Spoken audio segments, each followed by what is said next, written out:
and he can jump in with us here. And the first thing I'd like to do is welcome Susan Metzger joining us for the first time. Thank you for being here. And Susan, why don't you spend a minute or two explaining to the rest of the group who you are and some of your background with Shawnee Mission. Okay, thank you, Brad. And it's great to see everyone, virtually or otherwise. It's just great seeing people right now, right? So I'm very pleased to be part of this committee. Thank you. My time with Shawnee Mission, and this is going to be hard to believe because I'm only 28, goes back to the 80s. PTAs at Crestview Elementary, Antioch Middle School at the time, and then Shawnee Mission North. Served on curriculum committees. I remember when AIDS was the big issue and served on a committee for that. Served on a 5-year strategic plan back in the day when we had advisory boards. Began serving in 92 on advisory board, and after that served on the Board of Education from 1999 to 2011. Part of the Committee for Excellence. My husband's a graduate of Shawnee Mission North. We have 3 graduates of Shawnee Mission North. It is the mother house of the school district, and I remember when I was the PTA president there during the 75th anniversary, I offered to have a room with a cot in it so I could take naps. But my passion for public education has never waned. I said it back when we had children in school, and then at every high school graduation, the first day of kindergarten, you're looking into the eyes of the future. And at graduation, as you shake hands, you're looking into the eyes of the future. And I just think there's no greater investment than we can make as a community into our future than of that with our kids. So there is my passion and my history, and thank you. Great. Welcome. Thank you, Susan, for agreeing to be part of this, and well-chosen words as we move through a lot of numbers that reflect our important investment back into this community. So thank you. Couple of quick reminders. I think the size of this group is just perfect because it seemed very well manageable last time to make sure we were able to get to everybody, but I've got everyone on the screen. So if you ever want to interrupt, stop with a question, just raise your hand and I'll make sure and let our speakers know that we've got a question, and we'll get that taken care of. And then when several hands go up, I'll try to make sure I'll call out each name and say one person, then the next, so we can keep that organized. With bigger groups, we normally remind people to keep their mute buttons on when they're not talking. As long as the dogs aren't barking too loud, I think we'll be fine through that one. And then the last one is a reminder, this is a public meeting. So again, this is a recorded meeting. This is part of the public work of the school district, and we abide by the Kansas Open Meetings Act as it relates to the function of this group. So with that, we've got 2 main pieces of work to do today. And the first one is part 2 of Russ Knapp's presentation. And to further, he went through a lot last time, but was cut short. So we're going to queue him up. Maybe some of you may have seen parts of or heard about maybe our board meeting yesterday where Russ gave a little bit of an update as well. We've asked him to incorporate some of those updated numbers into our conversation today. So before I turn it over to Russ, I'm going to welcome back Dr. Fulton to see if he has any comments that he'd like to share with the group before we tee up Russ Knapp. Dr. Fulton. Yeah, I'd just like once again to thank the group for your good work, and looking forward to today's learning. I think we have a lot of good things on tap. Great. Thank you. And as you can well imagine, just in the short 6 days between the last time we met and today, there's been a couple hours worth of conversations to make sure that we have as much good information prepared for you today. So thank you to Dr. Fulton, Dr. Atha, and Russ Knapp and the team, because there's a lot of work that goes on behind the scenes, not only just guiding and leading the district, but also making sure we have the right information to have these meetings, board meetings, and constant information provided to our community, keeping everybody abreast of what's going on in this otherwise unique environment we're working in. But with that, how about if I turn it over to Dr. Atha, if you want to introduce Russ with any comments, and then we'll queue up Russ.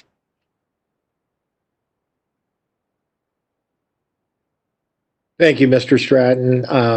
I too appreciate the opportunity to work on this committee and provide right information to the committee, and look forward to hearing some of the outcomes that come from this hard work that lies ahead of us.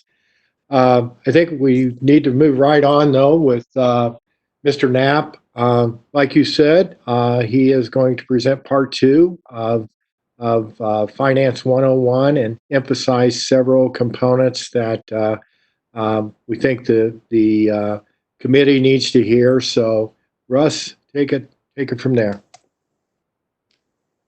All right. Well, good afternoon. Let me share my screen with you all.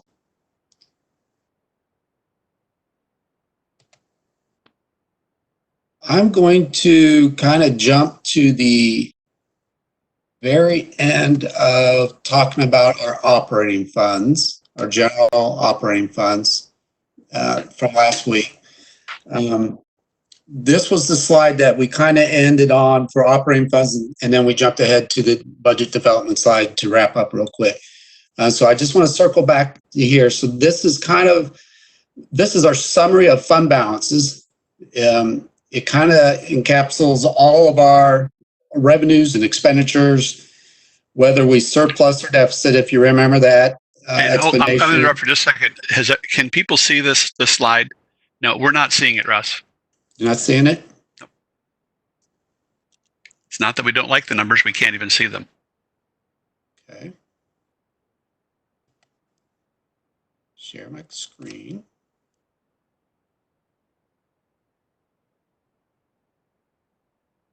There we go. Thank you. All right. Double click, single click. All right, there we go. We good now? Yes, thank you. Excellent. All right, so this is the summary fund balances. And like I was saying, the term surplus versus deficit is simply when we spend more than we take in one particular fiscal year, we're just saying that's deficit spending. And when you deficit spend, that comes from the fund balances. So if you can see, and I'm just looking at column that says actual 17-18, we deficit spend $1.2 million. And when that happens, your fund balances go down by $1.2 million. And then we talked about trying to have a target of 8.3% in our ending fund balances, and that would include the line that says ending fund balance. It's in blue, plus that contingency reserve, which is down at the bottom of the slide, $5.6 million. So we always keep 5.6 in the contingency reserve. We've had that in there for years. We've never increased it, nor have we used it. So again, our idea is 8.3%, which would cover 1 month's worth of expenditures. And the concept is there. We want to be able to make payroll and make our contractual obligations for 1 month if we were to have any type of delay in funding from the state, which did occur during the Great Recession. And if you have those cash balances, it's able to cover your cash flow. It's able to cover any delays and payments from the state. It's no different if you're to own your own business and run your own business. You got to have that. You got to have the contingencies, the savings in place for those ebbs and flows. And so last night, we presented these next two slides to the board during the board meeting, just to kind of give you an idea. And hold on, Russ, Yes. I'm going to interrupt for just a second. Ryan's got a real quick question, or go ahead. Yeah, I don't want to slow you down, Russ. On that surplus deficit spending, Yes. are there any regulations on how much of a deficit you can go or how much of a surplus you don't go? As far as that, is that state driven? Are there any regulations around that? There's no regulations. It is more of best business practice. Accounting guidelines, expertise say that you generally should have 2 months worth of expenditures. Okay. The state KSDE recommends 10 to 15% in that range, and we're asking for 8.3. There was another study that maybe somebody else can help me here about 3 years ago. Kansas legislators pay for that, Marcello or something like that. They also did a study of cash balances by school districts in the state of Kansas. And their sweet spot was the 10 to 15% range. Anything above 15% they felt was too much. Anything below 10%, you're putting yourself in risk for your day-to-day cash flow. Melissa, would you like to add to that? I would. We've had our legislative post-audit committee in the Kansas legislature, which is nonpartisan research department. So Division of Post-Audit does audits that they're directed to do. They have audited this repeatedly. The legislative research department has looked at it. And most importantly, what Russ was referring to was we've done an efficiency study in 2015 that was commissioned by the Kansas House. And we did the big Lori Taylor school finance study in the prelude to the 2017 legislative session. And really at every turn, the best practices of general accounting practices are always the thing that people in these reports refer to. So school districts across the state have had to spend down ending balances repeatedly over the last 10 to 12 years. State payments, I was looking into it a few months ago. We continued making late payments routinely. The payment due to schools in June by law can be made after the fiscal year closes June 30th. It can be made in July. It's an accounting practice that the legislature uses to make their books look good. But schools have to record that payment as if it is received in June. And this is a piece that is in statute. But we routinely don't receive that payment until July. So ending balances are a funny thing. They change monthly with the ebb and flow of the cash that's needed to pay different expenses and the timing of payments from both state and federal sources. Thank you. And then there's the question I think I ask Russ every year when we go over this, and that is, do the rating agencies also have any parameters they're looking at when the bond rating agencies are reviewing our school district? Yeah, absolutely. That is one of the major criteria that they look at when they're doing an analysis of a school district to give you your bond rating. We are currently AAA, which is the highest you can get. They take in maybe 4 or 5 different criteria. One is your assessed valuation, your economic growth in your community. But the other one is balances. And the reason they look at balances is because they want to know that if something were to happen to the revenue source that pays off those bonds, do you have the money to continue to make those payments till the crisis is over? And so they will look at your capital outlay fund balances, and they'll look at your operating fund balances.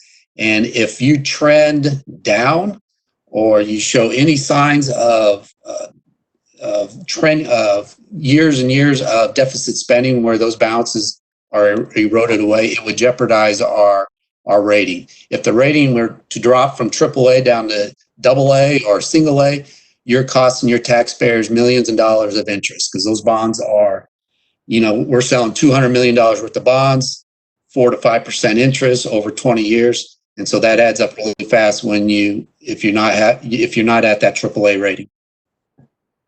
All right. Thank you. Any other questions on this slide? All right. Thanks, Russ. Proceed. Yes. So we showed this last night, and this is kind of the situation that the state is in. The consensus revenue estimate group, quick explanation is that—that's a group that's required by, I think, state law. Melissa can correct me, but it's got a couple of economics people from Wichita State, Kansas State, legislative post-audit department, the state budget department. And they twice a year, once in November and then once in April, which they just did April 20th, they put out an estimate for what the state they anticipate in revenue, and then the legislators and the governor uses that to formulate their budget for the next year. So they met April 20th, and they said, due to COVID, this current year we're in, which ends June 30th, they're going to lose $826 million. Next year, they estimate revenues are going to be down $445 million from their original estimates.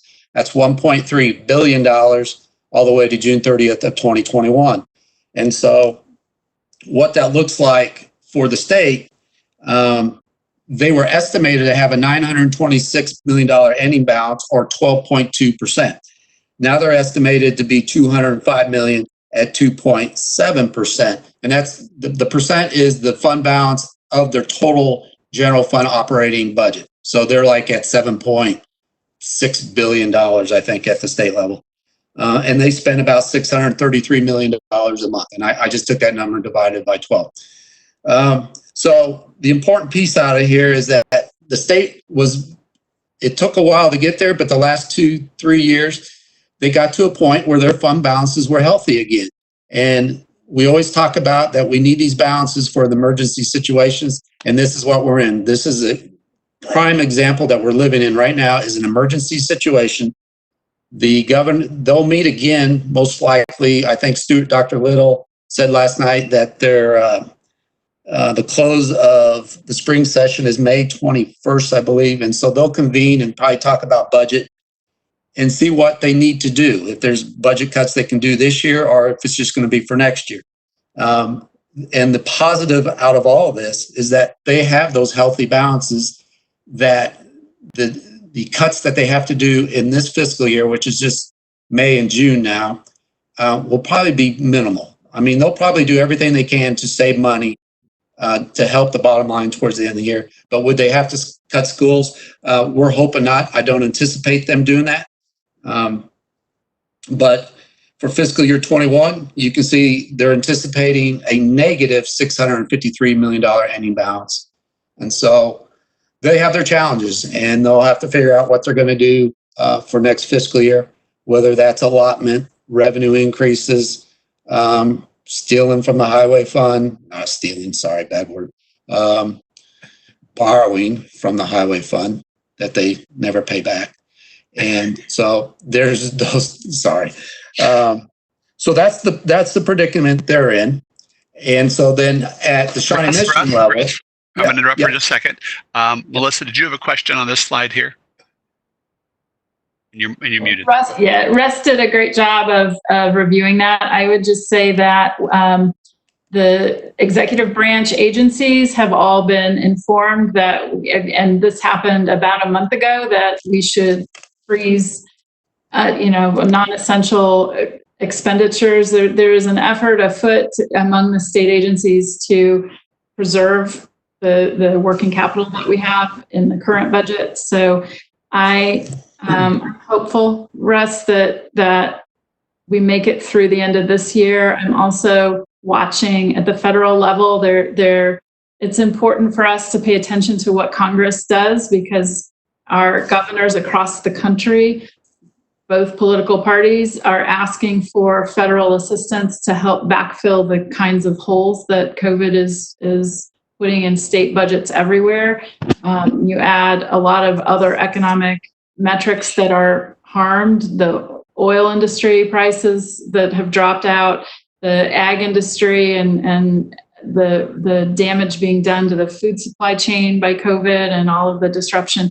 I think there are a lot of reasons to be hopeful that we will see some aid that could be put to use in the general state budget without some of the strains that the first few rounds have had. So I just wanted to share with this group that we at the state agencies have already been put on notice to be very cautious about the amounts currently in our budgets to help us hold on through this very rough period.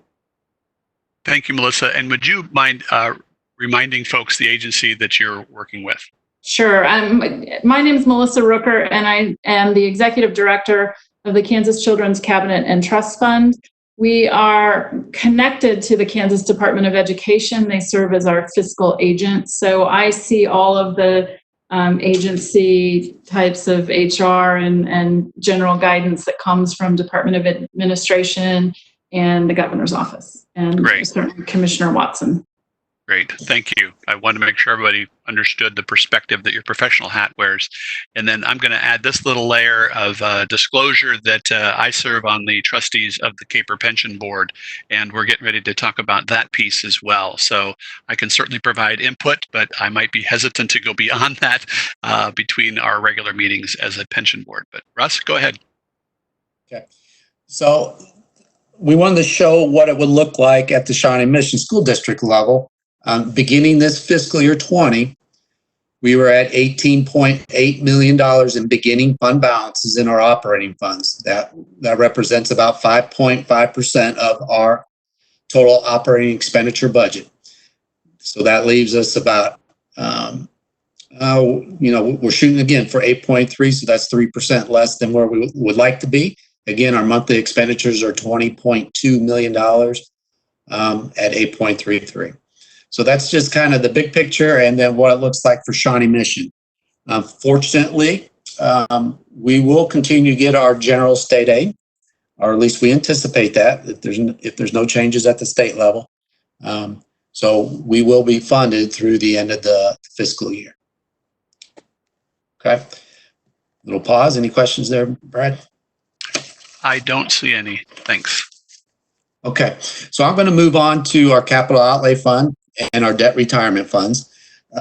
Again, our capital outlay fund is all local taxes. We get no state aid. So there is a mechanism that's for equalization of this fund, and some districts that have lower assessed valuation, they'll get capital outlay equalization state aid. Shawnee Mission does not qualify for that. So all our revenue for this fund is through local taxes.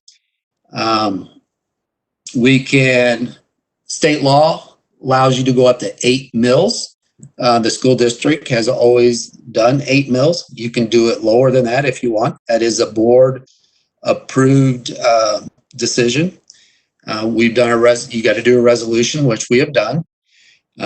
So we cleared all those hurdles. So we do 8 mills. This fund can be used for the construction, repair, remodeling, and furnishing of our buildings. And then about, I want to say 3-4 years ago, they widened the use of capital outlay funds to pay for software, large software purchases, large uniform purchases, even the personnel costs to maintain your buildings, which we'll show here in a minute. And then the other fund that we're going to cover here is the debt retirement fund, which is called the bond and interest fund. It's a local tax as well, and it is to pay off the bond that we do issue. These funds cannot be used for operating expenditures. Okay, so these are strictly for the guidelines that KSD puts out there to use the capital outlay fund for.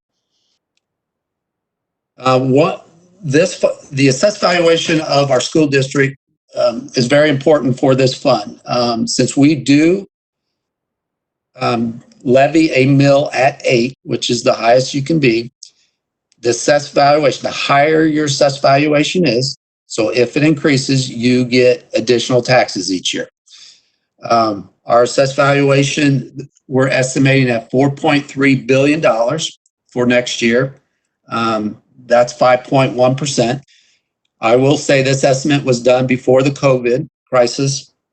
Timing wise, the county has already sent out all their assessed valuation of residential and commercial customers. So everybody should have received that. So we're in the phase, the Johnson County Assessor's Office is in that stage where they do petitions.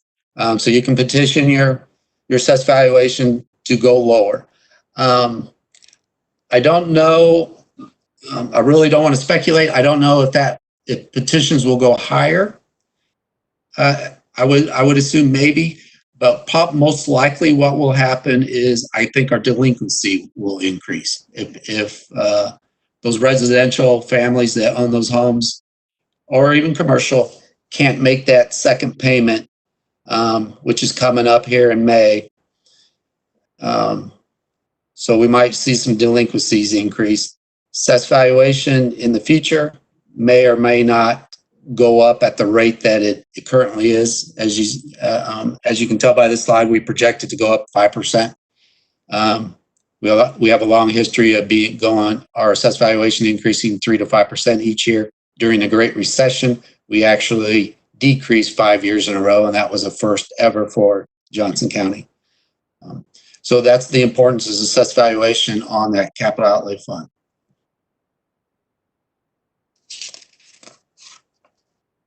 Good, Brad? Okay. I don't see any questions there. Okay. So I'll take you into the capital outlay revenues.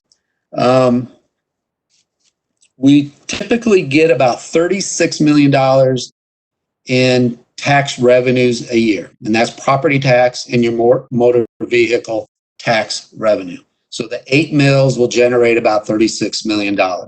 If the assessed valuation goes up, 36 million might go up to 37 million next year. So that's how that works.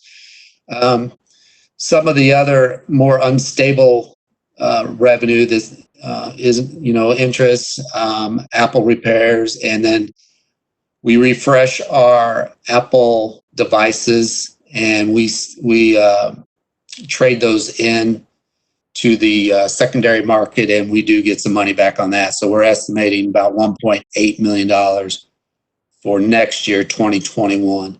But that money there is not a reliable source because it really depends on the refresh cycle, what we have for that particular year and what the secondary market is. So basically, we're really looking at about $36 million in new revenue each year in the capital outlay fund. Along with the fund balance, and these are numbers that I will probably be showing May 11th at the budget workshop, but we would have about $51 million total available to spend if we needed to. We sure hope we don't spend that much, because if we were, then we had an emergency or a catastrophic event that we really had to spend that. So on our expenditure side,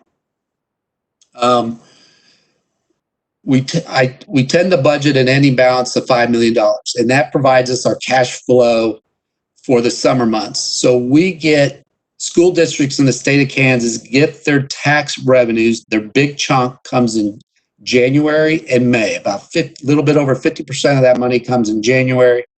Somewhere about 43% comes in May. And the capital outlay fund has to live on that fund balance until next January. So the money that's sitting in the fund itself pays for the salary and benefits that are there, the commitments to the bond and lease payments, etc. And so we don't ever really want to go below $5 million. I'm more comfortable around the $10 million mark. That way, you have everything, or you have the fund balances necessary to pay for those summer projects. So schools and departments, they get about $1.8 million to buy furniture and equipment out at the school buildings. This would be furniture in the classroom. This would be athletic equipment, PE equipment, performing arts, those type of thing. Technology is our ICT department. That $4.2 million buys a lot of the maintenance and the servers and the hardware, subscription renewals. Some of the Apple support is in that number. I'm going to skip over operation and maintenance, come back to that. Salary and benefits, we have about $4.5 million in salary and benefits positions there. There's approximately about, about 76 FTE. Again, FTE is full-time equivalent position. And so this number would represent your plumbers, your electricians, your painters, grounds crew, et cetera. So this is about every operation and maintenance position that we can put into the capital outlay under the guidelines, except for custodians. So we still have about $9.3 million worth of custodian costs that are being paid out of the general operating expenditures that could be paid out of capital outlay under the guidelines. But we currently do not have any of those, other than we got 2 custodians from our aquatic center that is currently being coded to the capital outlay fund.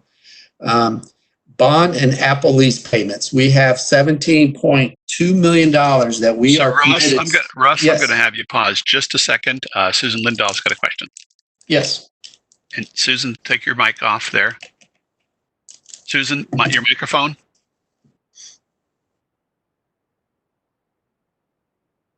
At the bottom there. There you go. Can you hear me now? Yes.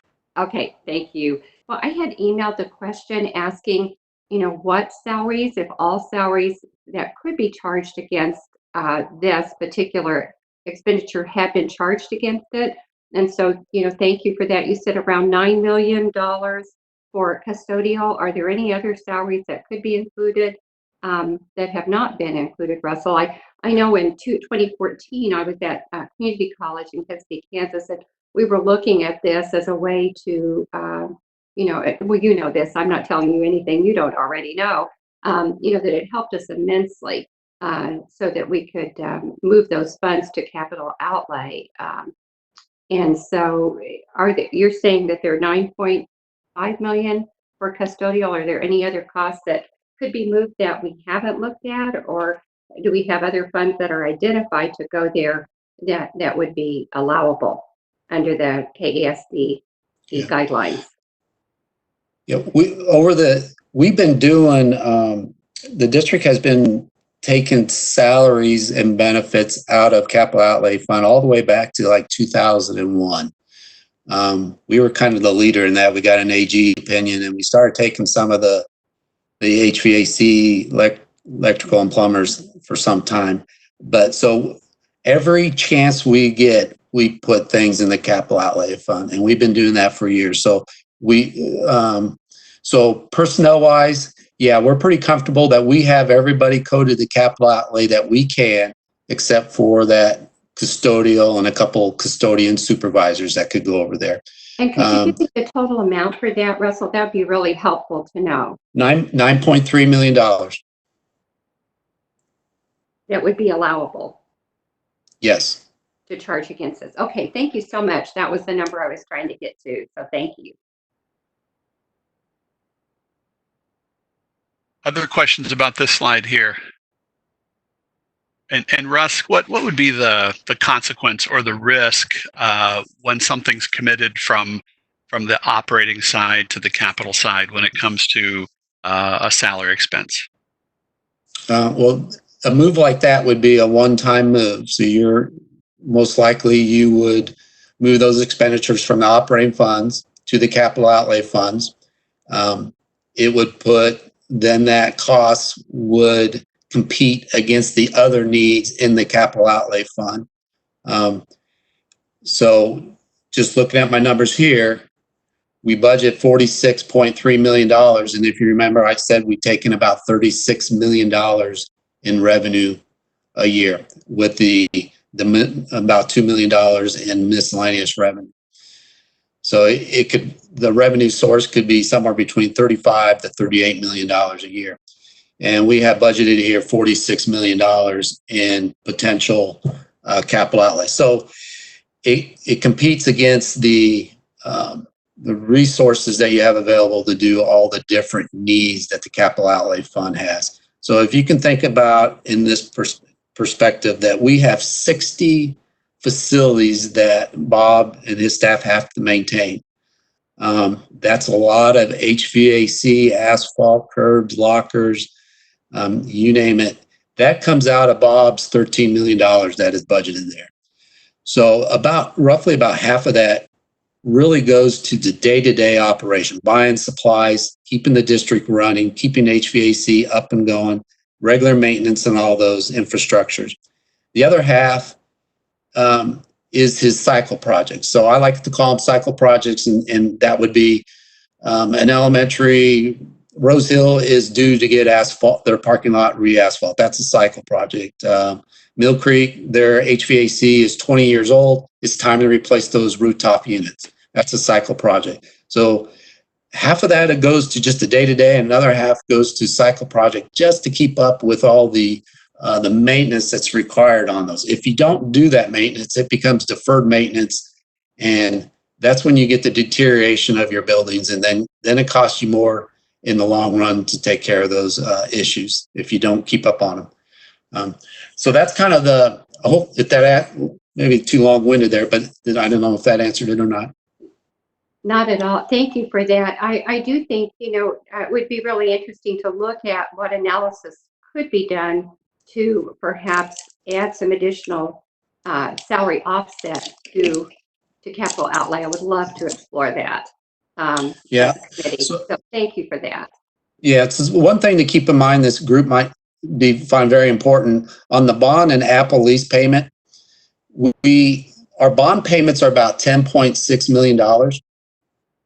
And Susan, I don't know up at KCK, but the capital outlay bonds can only be for 5 years under state statute. So the other bonds that we'll talk about, they're 20 years, but a capital outlay general obligation bond that we issue, they can only be for 5 years. So those will drop off in about 2 years. So beginning in the last payment we'll make will be 21-22, and that'll free up $10.6 million in bond payments. We still have the Apple lease payments. Those will be cycling through on a regular basis. As long as we keep our refresh cycle, those payments will be there. They're about they're going to land about $6.5 million each year once we get into that refresh cycle. So there is a glimmer of hope. In about 2 years, $10.6 million there will drop off bond payments. Okay. All right, great. And I see Chris has a question, and I have one quick clarifying question too. Go ahead, Chris. We'll turn your mic on, please.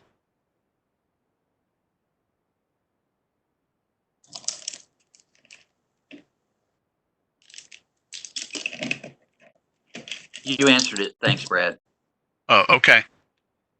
My question is, when I talk about the risk of the unknown, we talked about the expenditure side. Could you spend a minute talking about the variability risk on the revenue side? So I'm looking at a $51 million number there, but that's tied directly to our ability to assess on our 8 mills. And so what are some of the risks there? Is it assessed valuation? Is it voter approval? Is it board approval? What are the risks there on the revenue side of that one? The risk is your assessed valuation decreasing. If the assessed valuation decreases, then the taxes collected, the 8 mills that generates is less than the 35 million. Okay. I guess the other component maybe is motor vehicle. If less motor vehicles are purchased because of the crisis or the COVID, that would have an impact to your possible motor vehicle taxes could go down. Okay. This is Mary. Go ahead, Mary. So for sake of comparison, so the variability in assessed valuation, what did that look? I don't know if you have the numbers handy, but do you remember what that looked like following the Great Recession? What did that do to our capital outlay revenue? Just trying to pick a common reference point. Yeah, I don't have those handy. Okay. But for 5 straight years, Mary, the assessed valuation decreased, and it bottomed out at a -5 something %, and then the curve started going back up. And so did that take our capital outlay revenues down with it? Yeah. The 35 million. So it would just be helpful. Yeah, if we could add that to the question to answer in the future, that would be helpful to benchmark that, the variability there. Sure. Thanks. All right. Looks like that's everything on that slide. Thanks. Okay, so now I'm going to jump to the bond referendum. So school districts in the state of Kansas by law also have the ability to raise large amounts of capital to take care of major construction, renovation, and facilities of their building. It requires 50% voter approval. So we would gather a question, we would put it on the ballot. Shawnee Mission patrons would vote on it. If 50% or higher, it passes. Bond proceeds cannot be used for operations. They're generally 20-year general obligation bonds.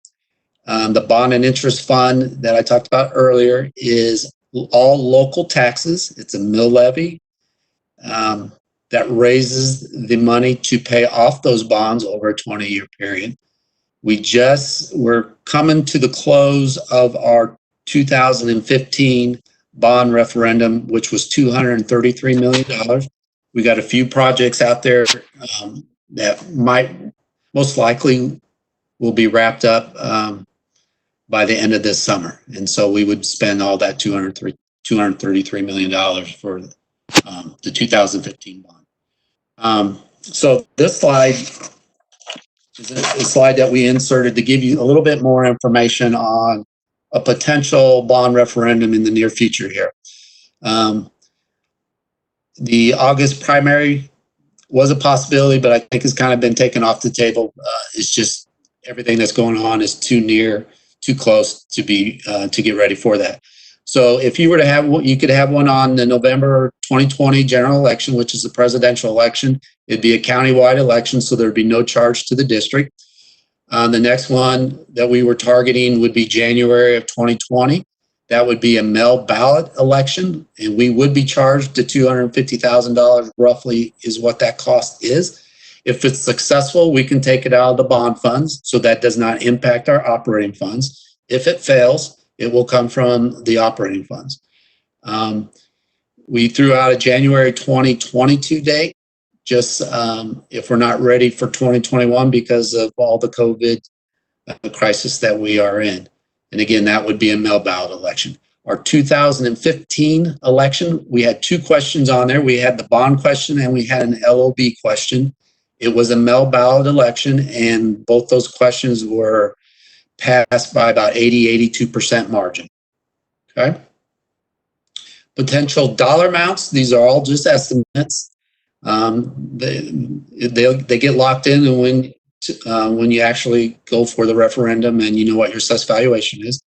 So if we were to do November 2020, we estimate we could raise $177 million with a no mill levy increase. So our current mill levy for our bond and interest fund that pays off this debt is 7.434. So we would maintain that mill levy.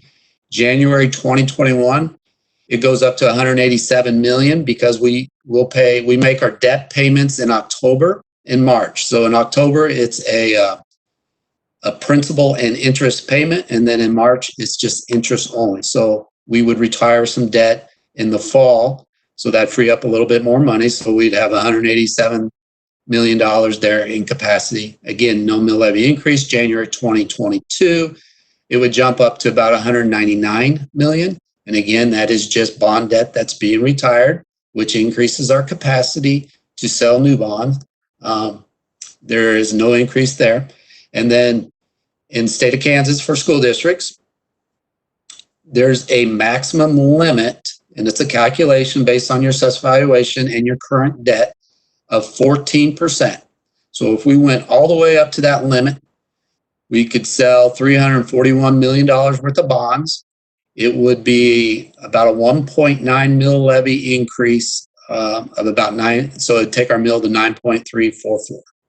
And that would be taxpayers would pay additional money on that. So I'll pause there.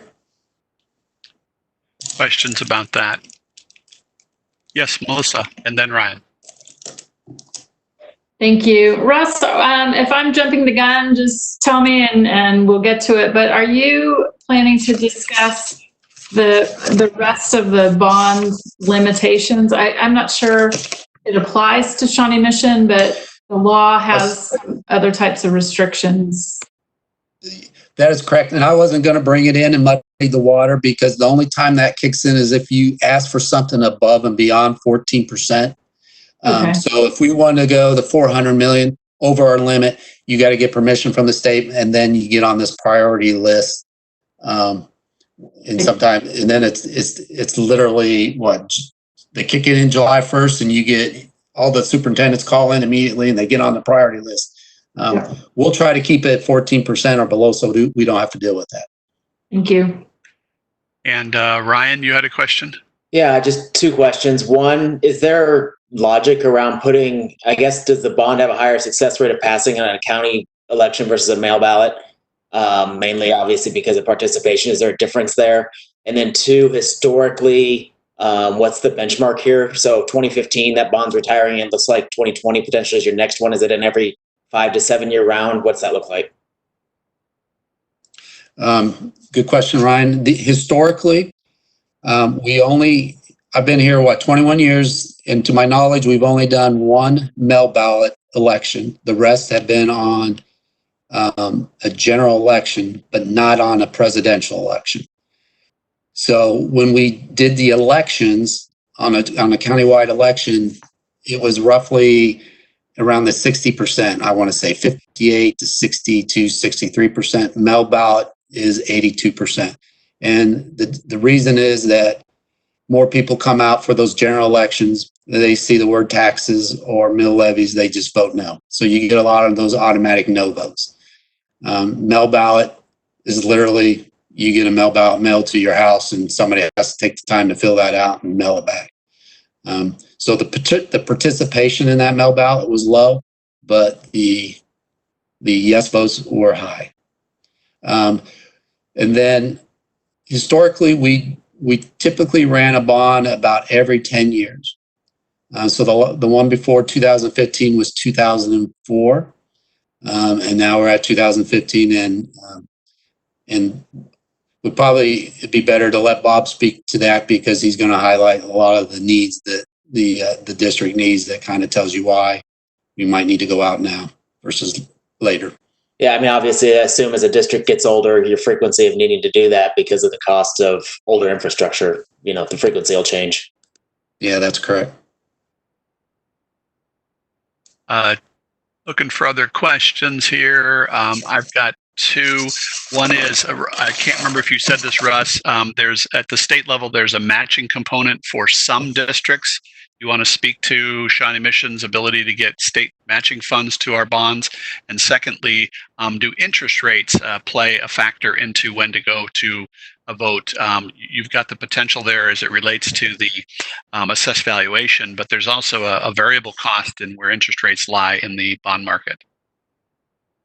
Yeah, your first question is, the state has equalization state aid. So, how I talked about capital outlay equalization state aid. They have bond and interest equalization state aid. And again, those are for the districts that have low assessed valuation. They'll get state aid to help pay off their debt. So the poorest district might get 80% of their debt payments paid off from the state money. Shawnee Mission does not qualify for that, not even close. So we do not get any bond and interest state aid.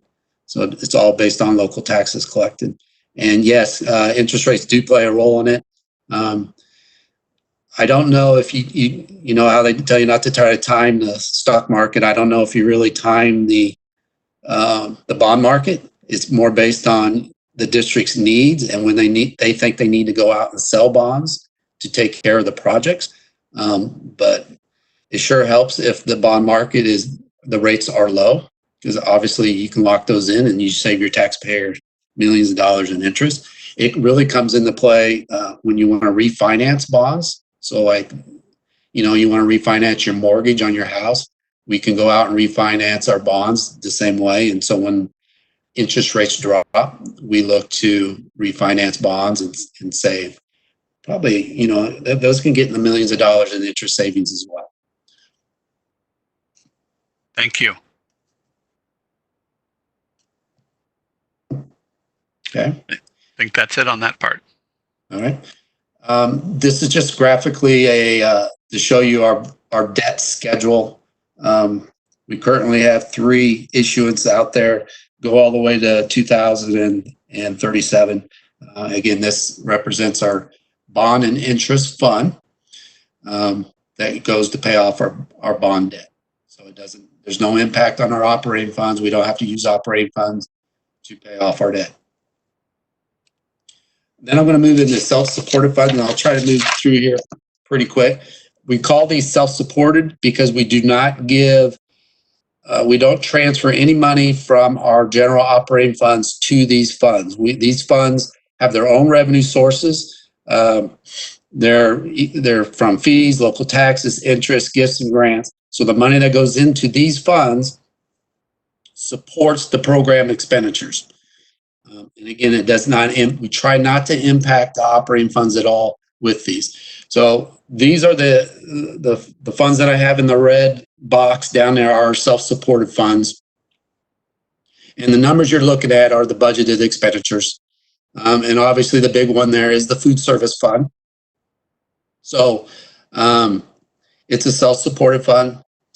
We're allowed to charge our overhead costs. It's called indirect costs. Basically, we're able to charge some of our utilities and our facility costs to the food service program, and that equates to about $675,000 a year. So that helps the operating funds. So we max that out every year. The state does a little indirect cost calculation based on our expenditures. It says you can do X amount of dollars, and we try to do that full amount every year. So and then last week you kind of talked about instructional materials. The textbook rental fund is where we buy our big adoptions for our textbooks.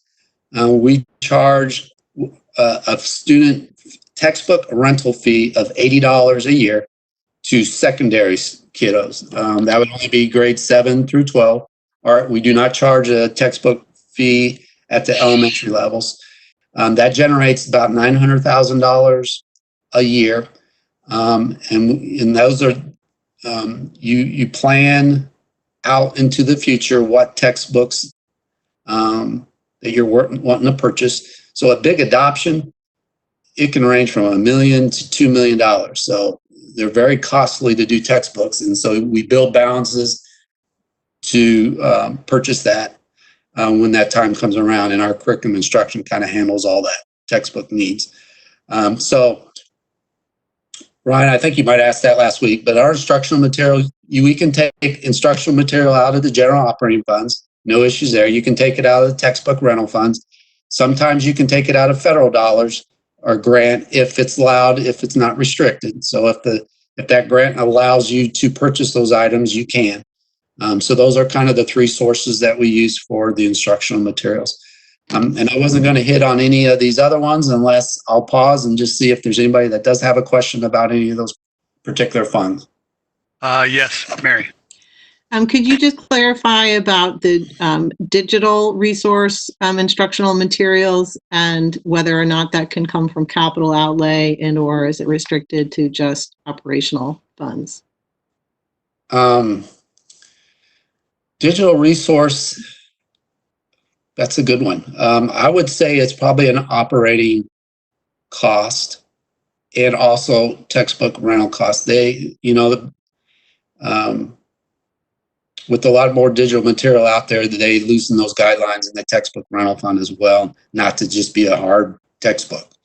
So you can buy subscription and for instructional materials, software that is for instructional purposes out of the textbook rental fund. The capital outlay is really for big, large software items that are, like 5 to 10 years that you're going to use, like a student management system, your business financial system, and a few others that really cost you money that you're really going to use for 5, 10, 15 years. Thank you for that. Uh-huh. Any other questions on this one here? All right. Okay. And then our last group of funds that we have are our federal funds. Again, these are restricted. They're totally based on that particular grant and what its purpose is for. So Title I is the big one there, $3.2 million, and that's for our low-income schools. We have 8 elementary schools that are title schools and 2 middle that are title schools, and so those are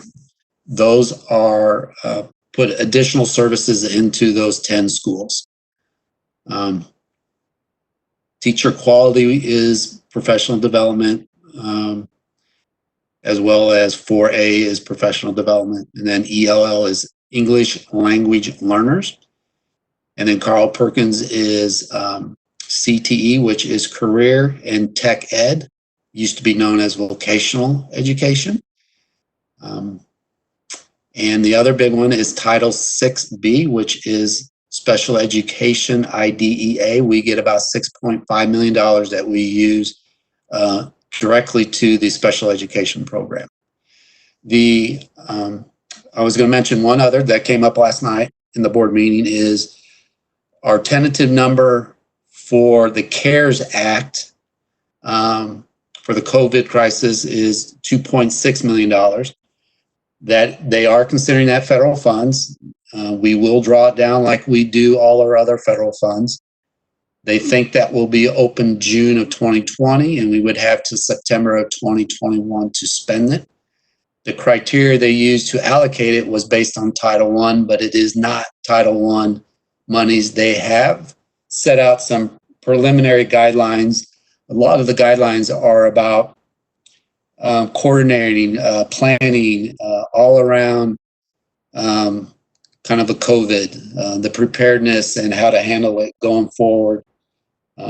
So I'm not sure how it's not intended to plug holes in our budget that we possibly could have in fiscal year 21, but it seems like it's more for guidance to be used for COVID related preparedness and different things that surround that. So I'll pause there.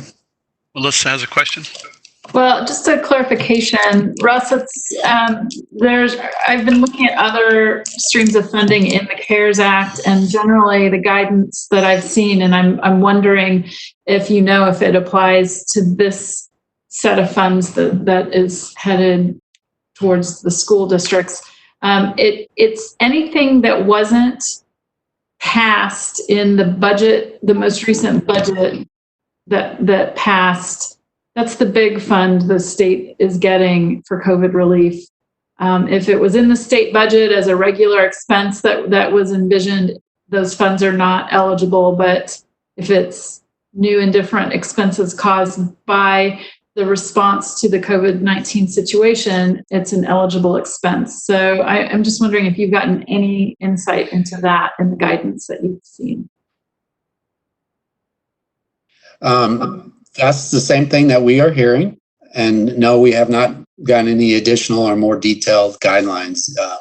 There was Craig Newswater sent out something on Friday. I don't know if you've seen that, Melissa, but there's like 12 items on there for this particular money. So, and you might know more a little bit about this than I, but they would have to pass, the federal government would have to pass maybe some additional funding to help with school finance for them. Those discussions are ongoing. My other question is with regards to Title I. I know we suffered as a state. We suffered a setback in the amount of funding the state received in Title I, and that hit Shawnee Mission, I want to say a year or two ago, if I'm not mistaken. And I think it might be important to talk about that just quickly. It's a federal formula that's based on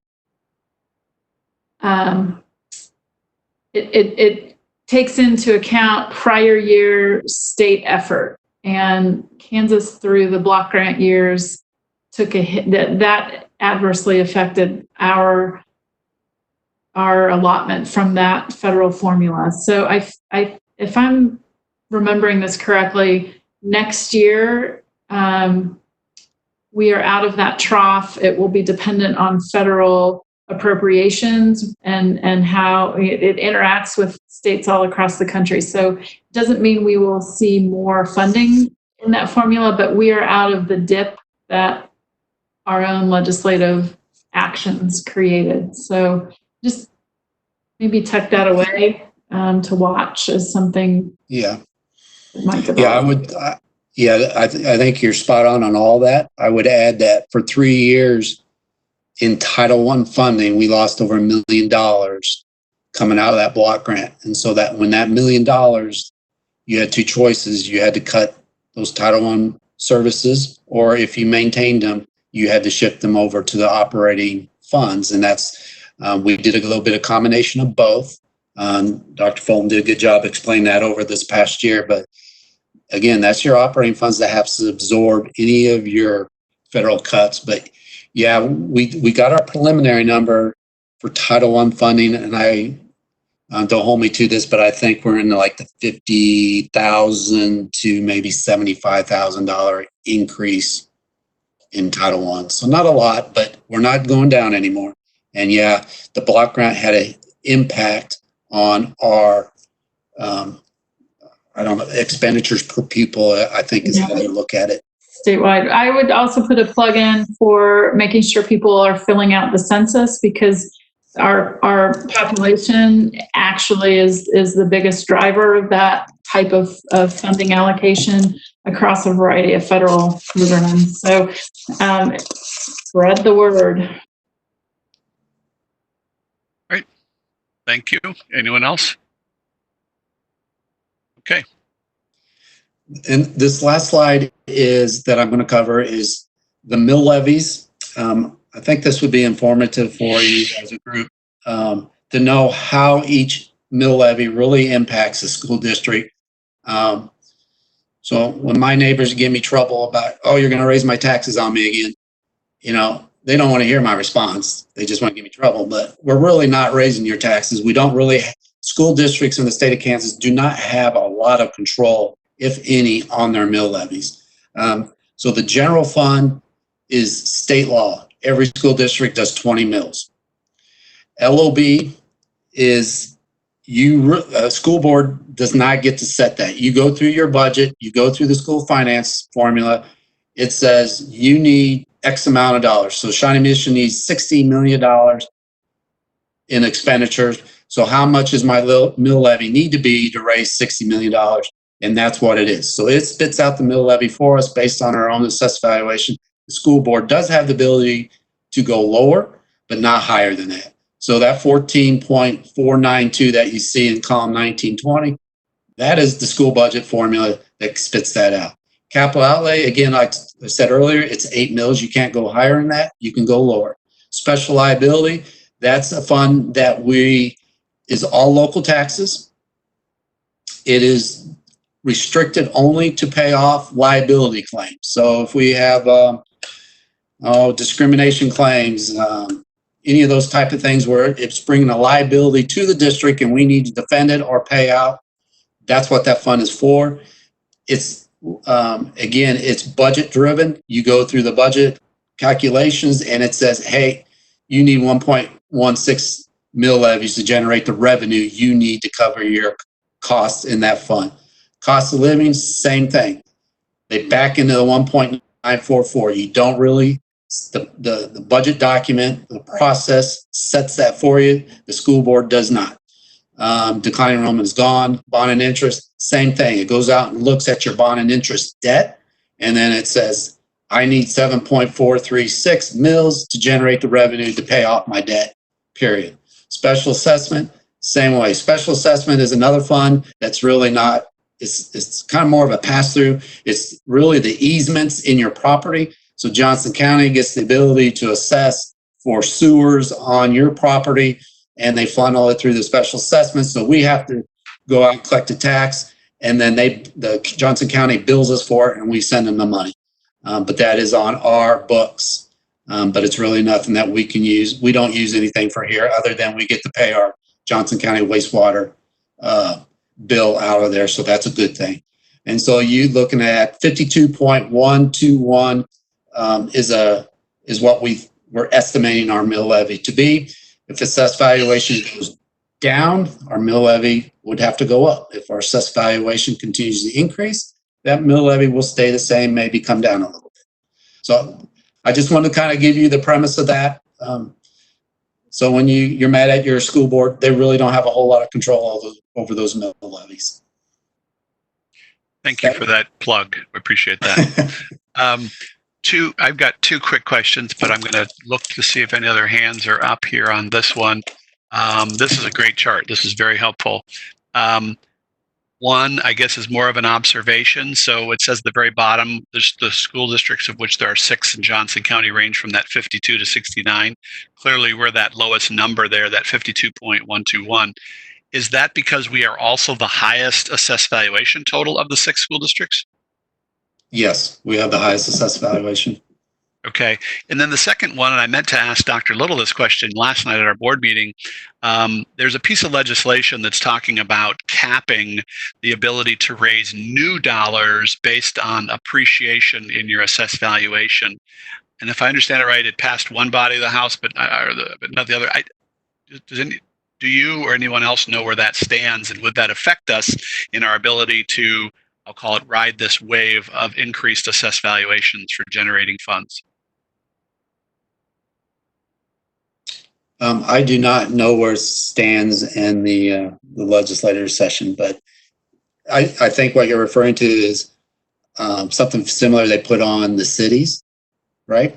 So if assessed valuation increases and your tax revenues go up more than 2%, for example, based on your AV increase alone, then you're capped at that. So your mill levy has to be set so you can only collect 2% of that new additional revenue due to your AV going up. Or go to the voters for additional approval. Is that, and Melissa, go ahead. Yeah, Brad, you've got it right.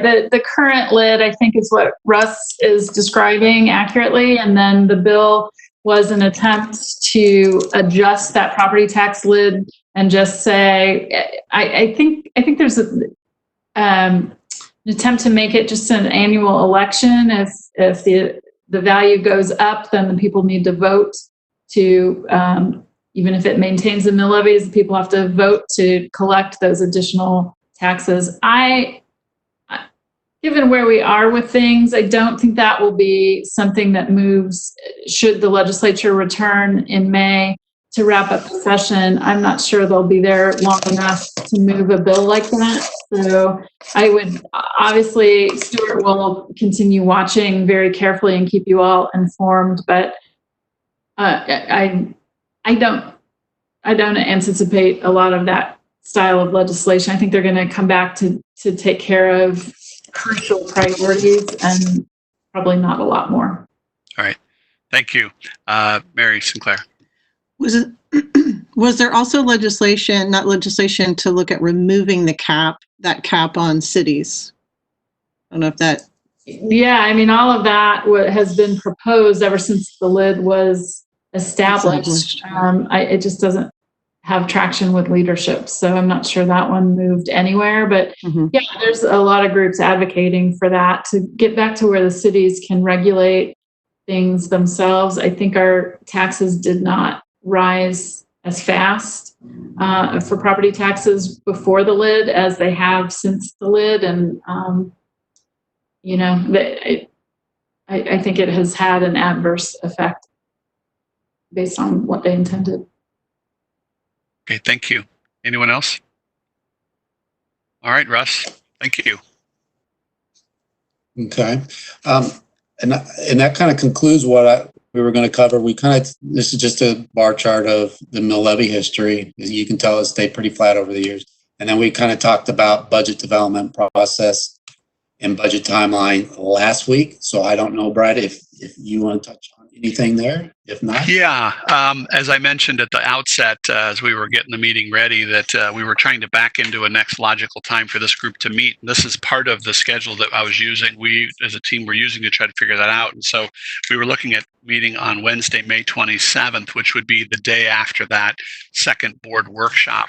This would be given an opportunity for Russ and his team to present at the May 11th board meeting, as well as the May 26th board meeting, to do the annual board workshops or budget workshops. These are required processes that are laid out by statute. And with this group up and running and functioning, it would be great if you could observe that process and help us be the eyes and ears of the community as we roll out that very important information at those two board meetings. And then we'd be reconvening on the 27th, hopefully with it being a fresh time frame and pretty much exactly a month from right now. But so that's where that date came from. before we move it over to Bob Robinson to talk about capital, any other questions for Russ on this?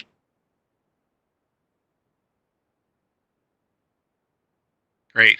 Well, thank you very much. This was a lot of information over the course of 2 meetings, and I benefit every time I go through it, and I'm sure the rest of the group did as well.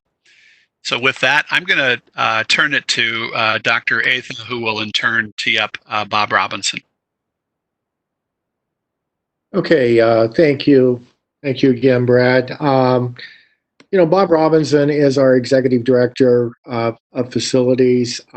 He and his team of 280 employees composed of custodians and maintenance staff.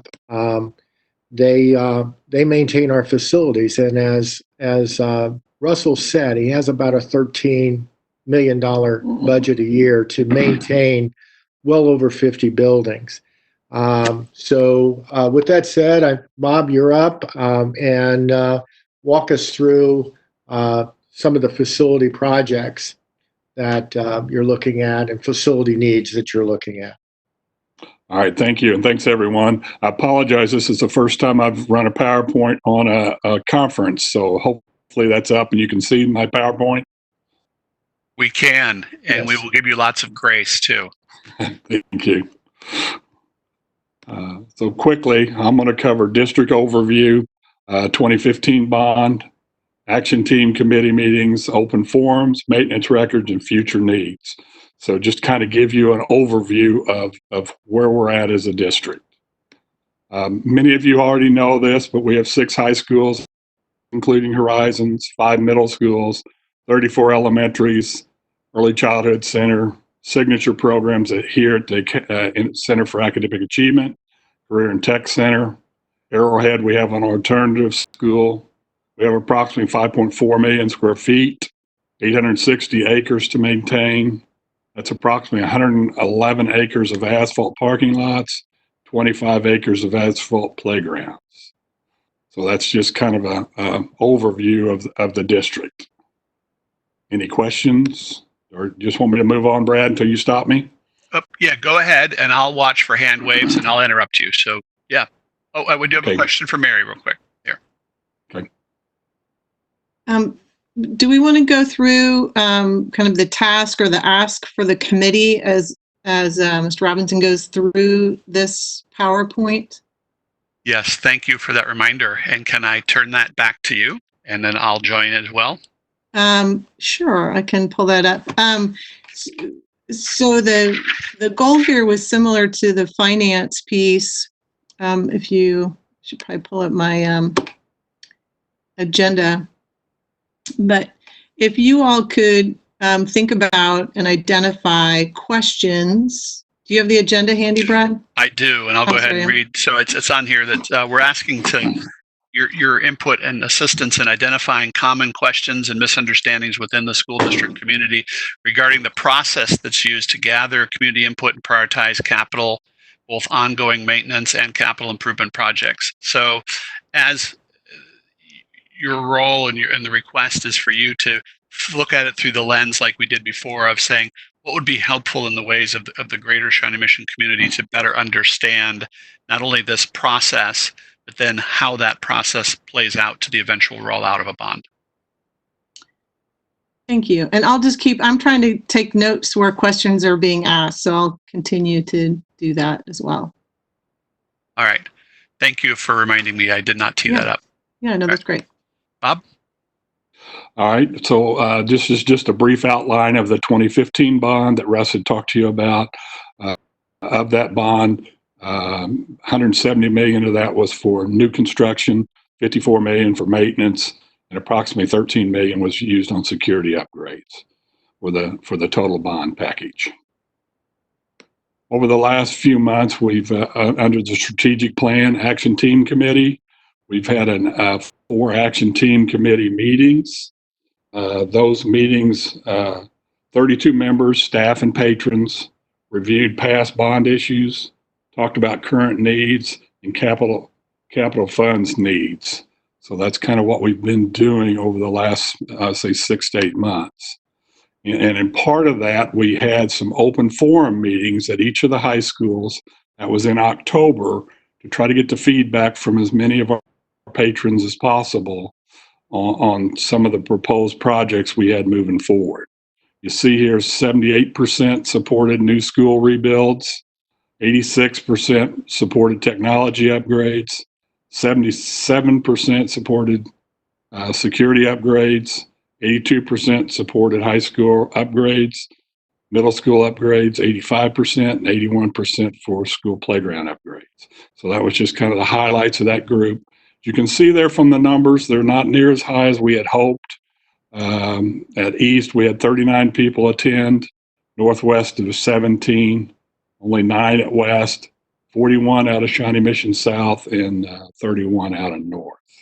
And Mary Sinclair's got a question here. Go ahead, Mary. And part of that forum, those open forums, was to give some patrons an opportunity who had questions to be able to bring those face to face on a kind of a one-to-one exchange with those folks directly responsible. So the administrators were there, and architects and designers, and Mr. Robinson, you were there. So part of that, while the numbers were low in terms of participation, it was really an opportunity for those community members who were really wanting to dig in and were available at the time to take advantage of that.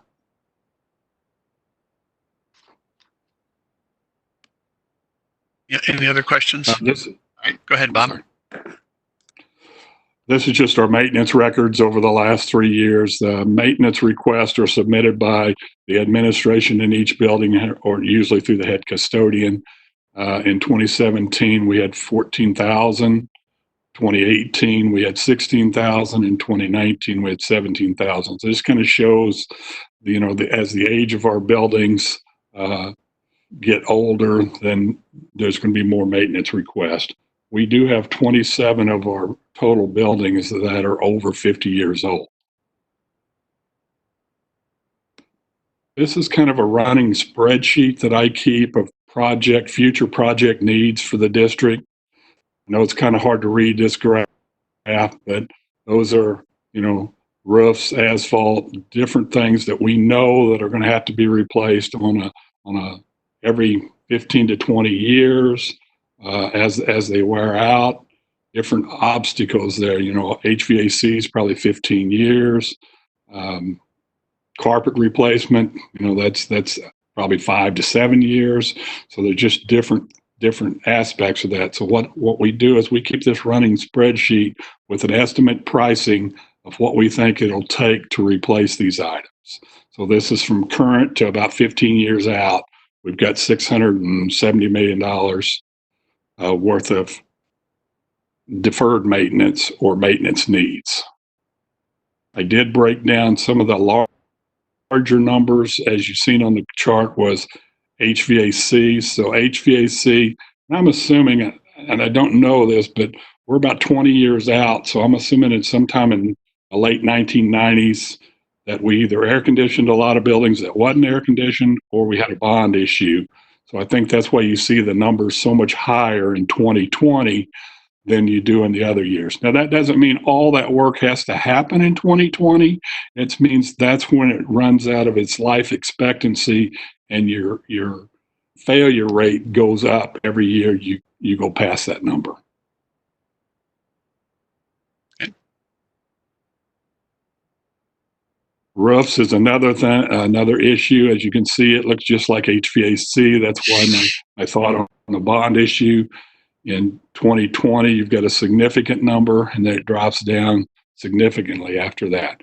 And you got to remember, on all these maintenance needs, roofs are about a 20-year cycle. HVAC is somewhere between 10 and 15. Maybe some air handlers are 20 years. But these are ongoing expenses. And when you're talking about the amount of square footage we have, it's a significant number that needs to be spent every year. And, you can spend money out of capital, more money out of capital every year, and you've got less needed out of a bond issue. That's kind of a district decision on, do you want to spend more capital every year, or do you want to go every 5 to 7 years and do a bond issue and play catch up. The downside to the bond issue catch up is if you do a bunch of roofs in that bond issue, then 20 years from now, you're in the same boat you were in. Or if you did some every year out of capital, it doesn't cycle through as the way it would with a bond issue, if that makes any sense. I'm kind of rambling, sorry. Okay. That's all right, because we've got two questions here, Bob. We'll go with Ryan and then Mary. So Ryan, go ahead. Yeah, Bob, my question on all of these, I call this like planned maintenance, if you will. So your HVAC, your roof, your asphalt, all these planned maintenance items. What percentage of that capital outlay or what percent of your improvement budget is outlaid to those maintenance upgrades? I spend somewhere between 5 and 7 million a year on these type of projects. So on HVAC and roofs. So it depends every year. If something like over the last few years, I've had to pick up some auditorium lighting upgrades that we hadn't done in a while. So out of that $7 million pot, I spread it out amongst what's most needed for the district that year. But on an average, I'm probably spending somewhere between $500,000 to $1 million on these bigger projects, unless something else comes up that I have to cut those back a little bit. So I'm guessing about half your budget then for these maintenance things. I guess my question is, as the district is looking for new remodel projects or to rebuild schools, is that percentage of routine maintenance going up? Is it taking out a bigger portion of your bucket every year as opposed to planned projects that aren't that routine maintenance? I'm not sure I understand the question. If you're asking, that's part of the reason I showed that slide where we did so much new construction on the last bond issue and not as much on maintenance. And I'm not sure I'm answering your question. Yeah, you are. I guess I'm just, I'm getting at the point of as this district gets older, and I'm taking that's one of the things this committee is supposed to be looking at is as this district and the facilities are getting older, what are the criterias on just looking at full-on remodels or tearing down and building new? What is that? What do those numbers look like? And I'm assuming that a lot of that is being driven as these maintenance costs go up more and more as a percentage of your budget every year. And I agree, but I think what we have is patrons like the new buildings, and I think you get a lot out of a new building. You can remodel a school and for less dollars, but you're not getting everything you're getting with the openness and the open spacing, the wider halls for collaborative spacing, more windows. Some of that you can't get with remodel dollars. So, but you're right.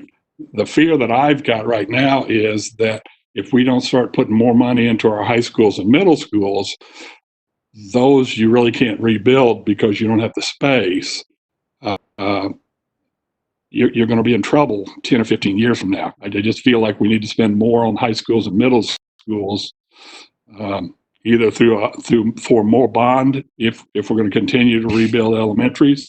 Because I think on all told, we've probably got 8 to 10 more elementaries that need to be rebuilt over the next 15 to 20 years. So if you do that, that means less money for some of the other projects, and it's going to be a balancing act to balance that out. Right. Possibly, if you spend more capital every year, then you can wipe out some more of that maintenance. Depends on how you want to spend your capital and how you want to spend your bonding. And Ryan, was part of your question that the more we do a new building, then we don't see the same deferred maintenance cost on that new building? Yeah, exactly what I'm getting at. Where's that balancing act to pull the trigger on a new building if your maintenance is constantly going up as a percentage of what you have to spend on it? Well, we've got so many buildings. It's hard to come up with an exact dollar amount for that. But you won't, on these 5 new schools that we just built, we'll spend minimal dollars on those over the next 10 to 15 years compared to the older buildings that will spend significantly more. And then one other piece on that is the other is the ADA compliance. So I know that some of these older buildings, we also were able to improve what we were using Band-Aids to address, and that was ADA compliance as well. That's the other cost. Mary and then Gary. Well, I think you might have already answered the question. I was wondering if you could put between, a scale of 1 to 10, where are we currently in that balance of managing the catch up? So, I think Bob, you talked about the more you can keep up with some of these HVAC and the rotating needs, or the cycle needs, I think was the term. So you've had $7 million a year to try to keep up with some of those recurring needs, and then the bonds kind of fill in the rest of that. Where do you feel that, or where would you gauge the district at? I think as a district, if you really want to start making headway into your deferred maintenance, you need to be spending close to 20 million a year out of capital. And that's my personal viewpoint, that I think that's what it'll take to start really making inroads into this. But again, you can do some of the same things. If you did a tax increase bond, you could spend some significant amount of money. The downside to that is, again, that 20 years from now, you've got the same problem, where if you spread it out and you do a little bit every year, you don't have that big reoccurring expense hitting you every 15 to 20 years. So we're going to go to Gary, then Chris, then Melissa. Gary? Yeah. Hey, Bob, I have a question for you. When you talk about asphalt, does that also include the asphalt that's like out on the playgrounds? Because oftentimes that asphalt will deteriorate and become trip hazards and stuff for students. We try to only the asphalt like parking lot and driveways. No, it includes playgrounds, trails, and parking lots. Okay, so there's a program then to refresh that, even on the playgrounds over time. Okay, yeah, thank you. Chris? The cycle projects over the last 10 years or so, has the budget for those decreased while we were building the new buildings because we were providing money from the bond to help defer some of that maintenance with roofs, asphalt, concrete, whatever it might have been? Or has that budget stayed pretty much stable throughout, dollar-wise, per inflation, over the last 10 or 15 years? So an increase would be a pretty good jump, or is it, you were talking about an increase from 15 to maybe $20 million a year? What's the history on our capital outlay funds for cycle projects?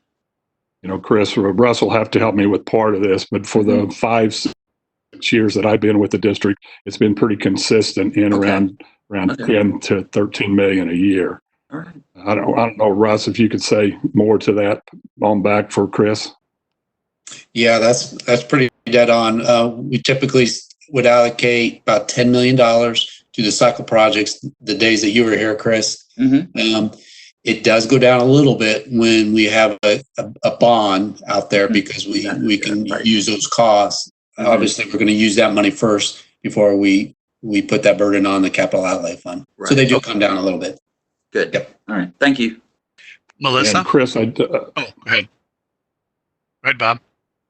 Yeah, Chris, and I think in the past when you were with the district, that they would hold capital back for 4 or 5 years, like they did the library additions, and they would do some bigger projects that way, I believe. Okay, thank you. And Chris, your mic's not on there.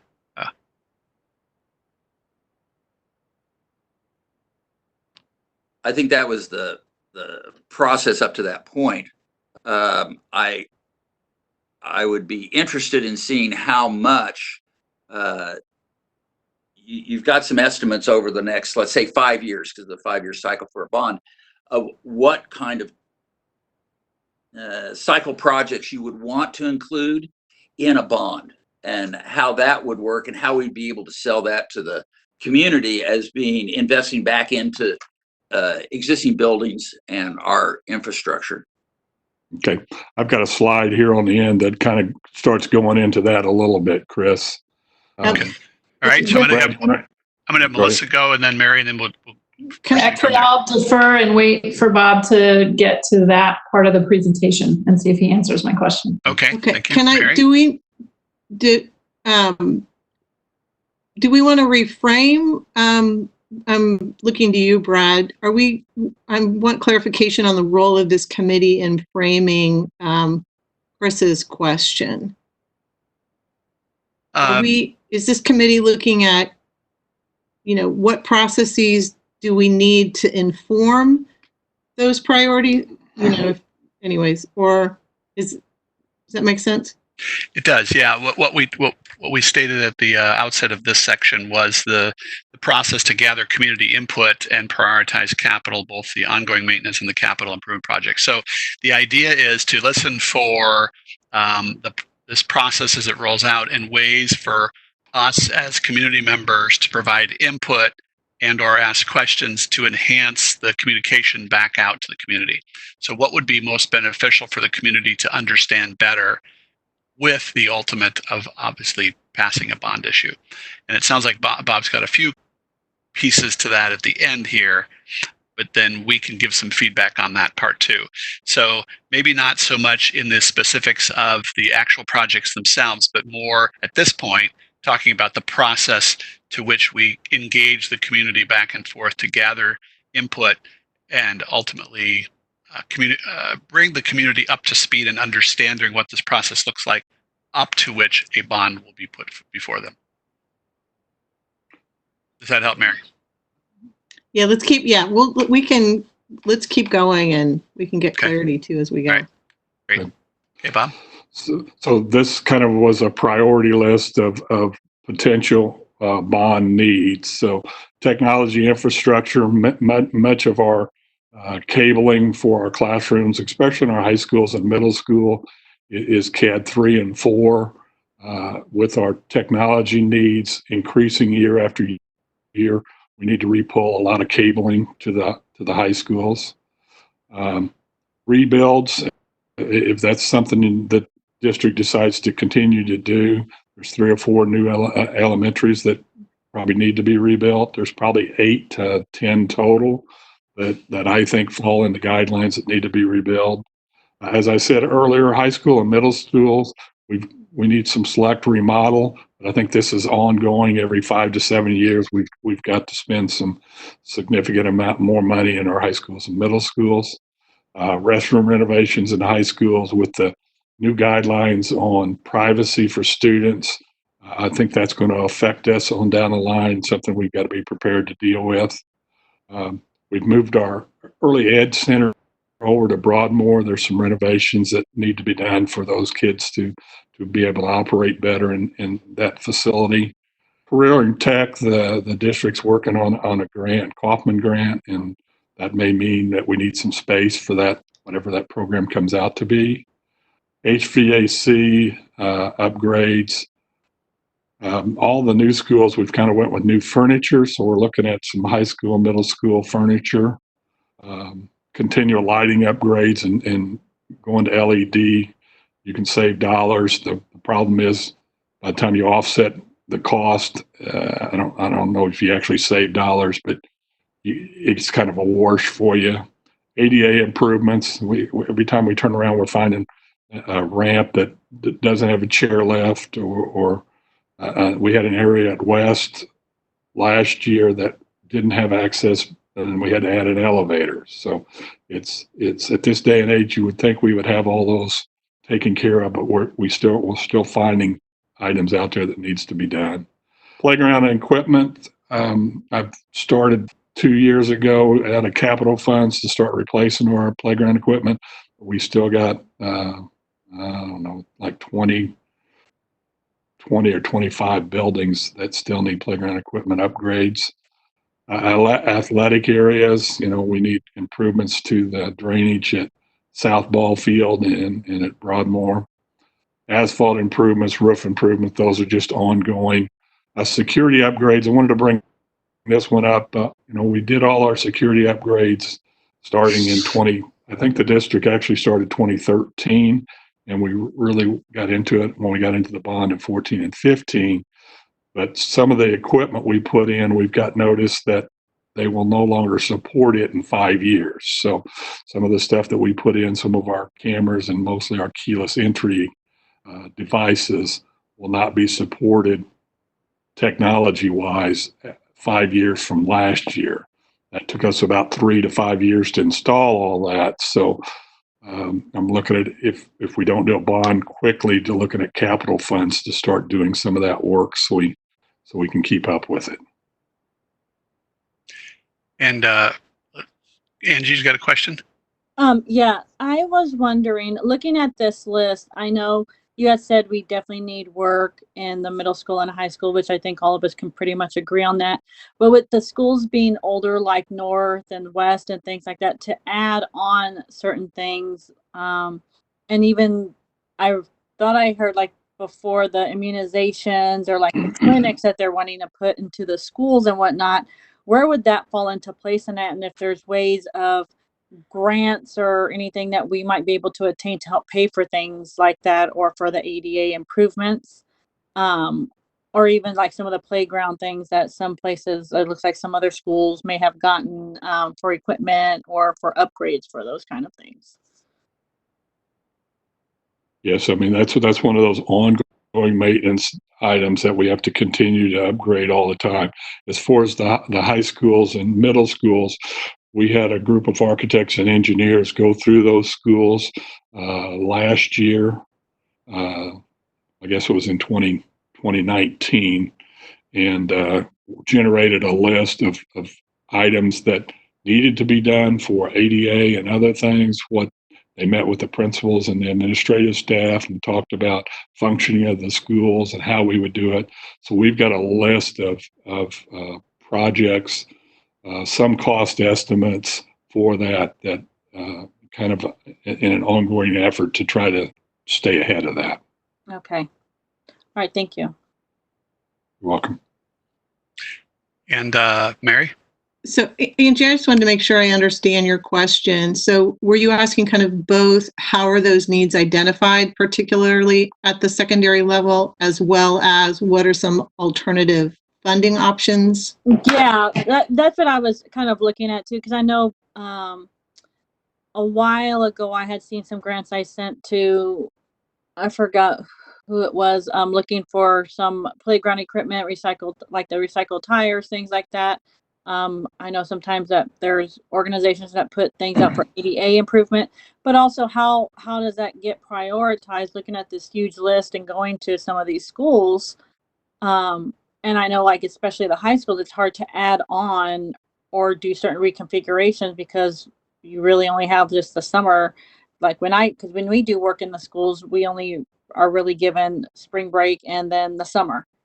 And some of these things take a long time, like the bathroom renovations, that can take a couple months to get everything done and fixed and everything. So I'm just trying to figure out how to go after other private money, or how how does it get prioritized to get, I guess, stretch the dollar out and to really make sure that it doesn't overlap with some of the other things that we have to get done that are routinely, constantly big ticketed items. So.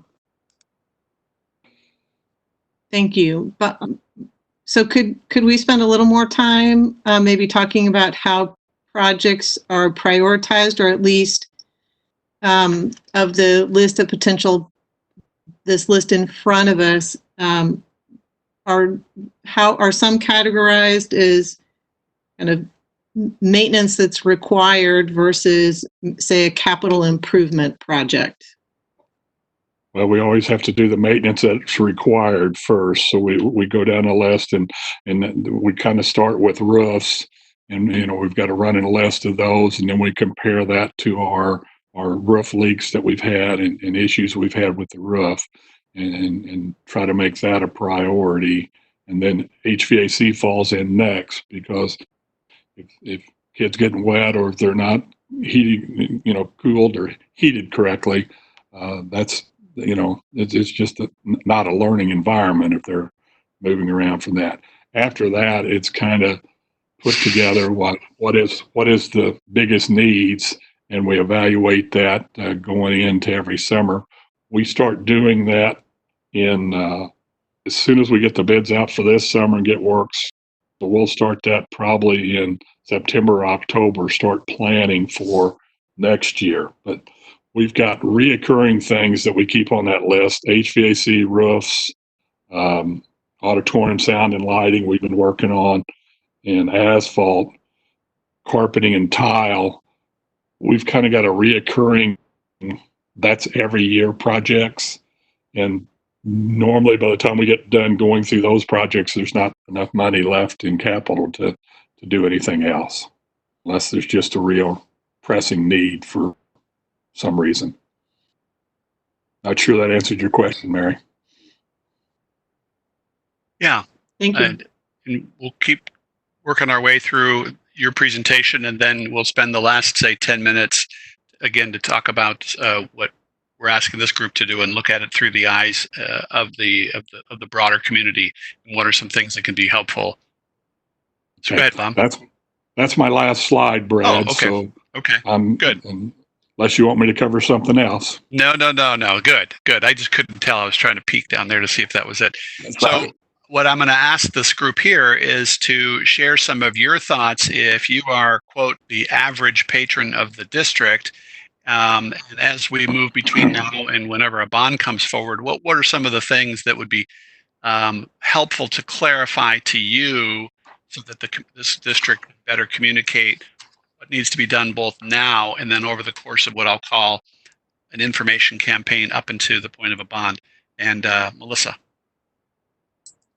So I guess if I were a parent with children in a 50-year-old school, one of those, what did we say, 27 facilities that is of an age, I guess I would wonder, what is the criteria used to determine that it's time to rebuild rather than repair or maintain?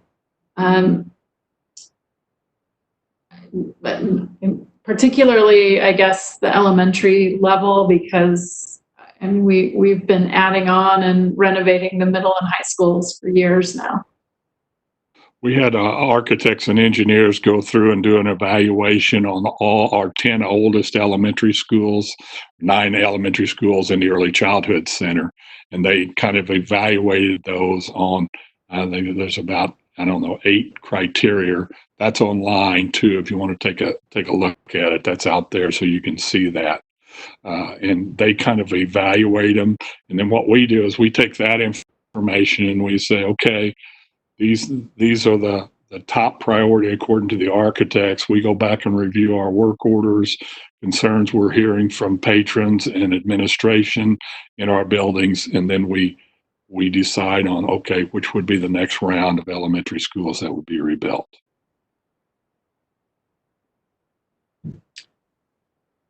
Other thoughts, observations?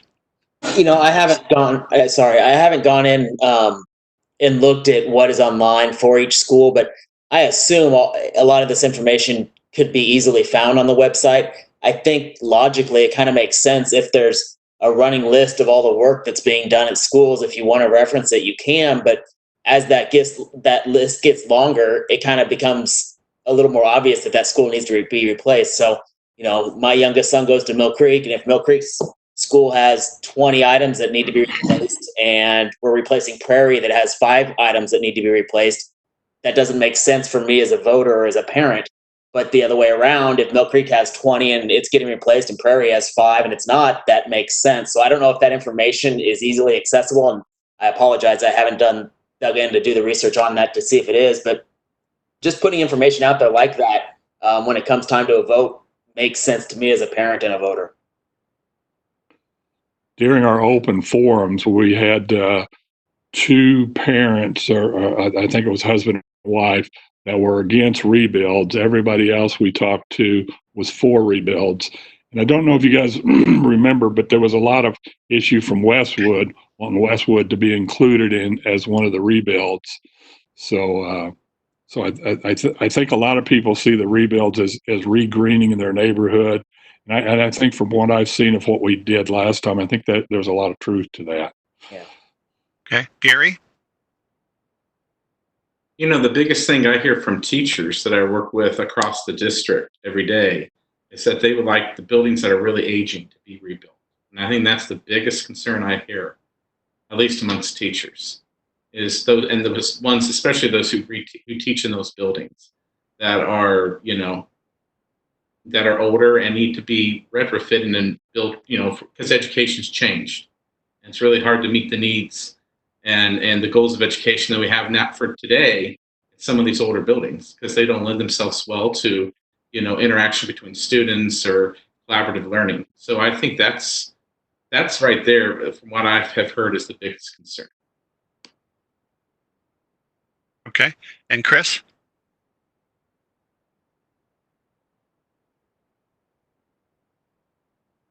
How do you share with the community how the money is being shared across the entire district? And how do you show that it is the entire district that's benefiting? I think that's one of the big questions that people will want to know. Okay. Is, you know, depending upon the neighborhood, the attendance area, high school attendance area, it always seemed to be a big thing about what everybody was getting, but I think it would be really nice to see it presented as how the entire district is benefiting. Bob, do you want to speak to that from our last rollout?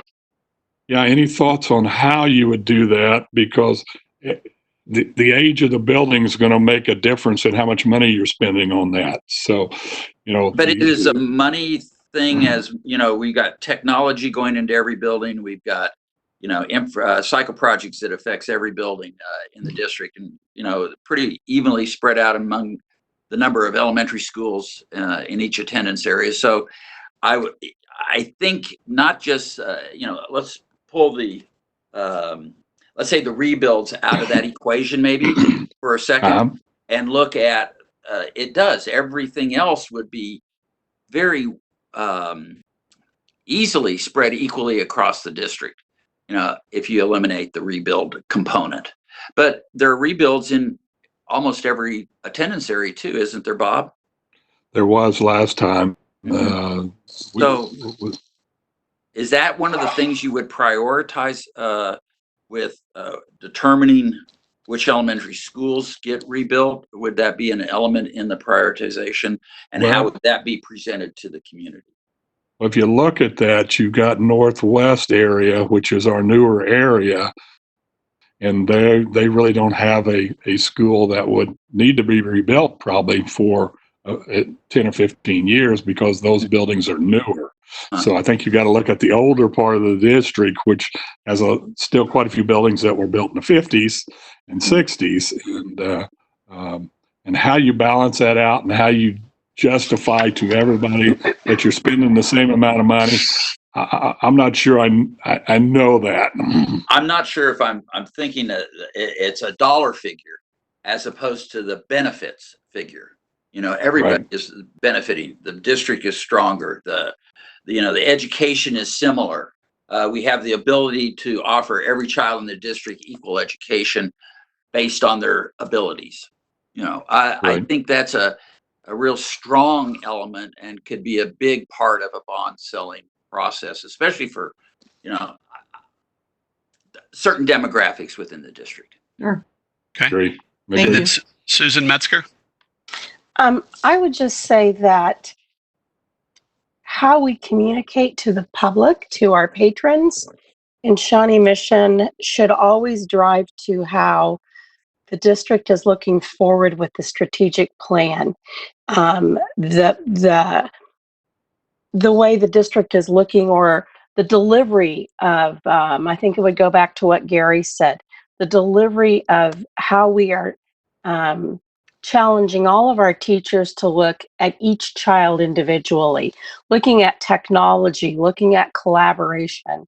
I think that is an important conversation, but it's also something important to show, because when we do the bond, the question is always, as it relates to capital outlay from history, what is the return on my investment? And so you not only have the question that Chris is asking with regard to what is the benefit for the totality of the district, not just for those students in the classroom, but for the community as a whole. Regreening is important, but the delivery method is important as it relates to how are we preparing our kids for the future. These are just all questions, and I know I'm kind of rambling here, but this is just what I can recall. The bottom line being for years and years and years, as it related to a capital improvement bond, is how is this going to impact these students for years to come, but impact the district as a whole, the community as a whole, and what is that return on investment? If that, Mary, I don't know if that helps in the taking of notes, but those are just some rambling thoughts there for you. No, it's good. This is all good. All good feedback. And I think we've seen and I didn't see the exact numbers, but the Committee for Excellence said the age of our voters, and Brad may know this better than I, was the older voters were more turnout than our younger voters. Mm-hmm. Something else we need to consider. Yeah, we also did have, I think it was an 80% return rate on our ballots. For some reason, I've got that in my mind from 5 years ago, but it was the first time we'd done mail, if I remember right, and we got a very high percentage return, and yeah, they were able to then discern what that voter pool looked like. I have a question here from an appeal standpoint. Is the disrepair the urgency that the voter would appreciate, or is it as Susan articulated, more the vision, the strategic plan, the next generation, the state of the art, the return on investment? Which is more the appeal during a bond campaign? Melissa? I don't know if I have the answer to that specific aspect, Brad, but I do think that if we we all do position our district as the best, right? We value the quality of our district, and it's absolutely tied to the programs going on inside our buildings. But I think that making sure that we are modernizing and keeping up with the times, and ensuring that as we create more flexible learning plans for our students, the individual plans of study, that our buildings are keeping up with those modern trends and have the workspaces and flexibility and all the things that 50 years ago people weren't thinking about. And then an eye on the energy efficiency and the just in terms of the usage for utilities, and trying to, whether it's an actual one-to-one cost savings to improve old facilities from an energy efficiency standpoint, or whether it's just good. I think this community values doing that because it's the right thing to do, as much as any other reason. So, and I think to be competitive in terms of regreening, to Susan's point, that is a big part of it. Families are going to look across the county and see. I know that even in 2004, when we moved back into the district with our kids, I had family members asking me, why Shawnee Mission? Why not move farther south to new districts with newer buildings? And we really valued here and this community. But I think that kind of ROI, the value of modernizing and keeping up with the times matters. Thank you. Ryan?